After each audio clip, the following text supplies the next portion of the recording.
Picture this. You're in a meeting. Someone says something annoying. You feel angry, but you smile. Later, you see someone crying in public, and right away someone says, "Come on, don't cry, it's not that bad." Sound familiar? These aren't just random moments. They're everyday examples of how we learn to regulate what we feel. Or at least, what we show.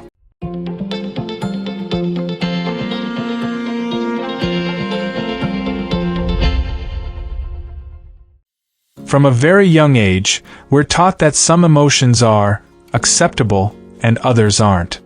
That we should smile, even when we don't feel like it. That getting angry is wrong. That boys shouldn't cry. That girls shouldn't raise their voices. And over time, what we feel starts to adapt to what we're expected to feel. But who decides that? Why do we feel the way we do? And why do we often hide it? Emotions aren't just biological impulses. They're also social constructions. What we consider appropriate to feel and express depends on the culture, the time period, and the environment. What feels like a normal emotional reaction here might be completely out of place somewhere else, or in another era. Sociologist Erving Goffman compared everyday life to a theatrical performance. According to him, we act, not because we're fake, but because we follow a script. We adapt what we say, do, or feel to what's expected of us in each social situation. And that includes emotions. We feel differently at home than at work, and not by chance, it's because we've learned to act emotionally according to the context. Cultural psychology has also shown that emotions aren't universal.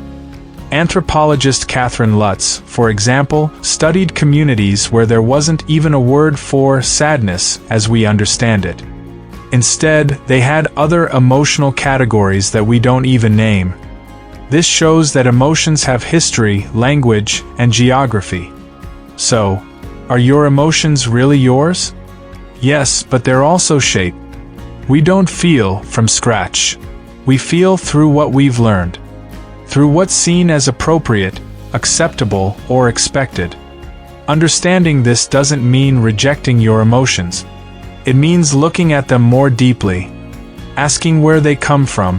What part of what you feel is based on your personal experience? And what part is shaped by social codes you didn't even realize you were following? That, too, is psychology, asking questions about what we usually take for granted. And when it comes to emotions, very little is obvious. If you're into this kind of topic, hit subscribe. Here, we explore psychology, social, cultural, and emotional, without cliches or magical formulas. Just clear theory applied to real life.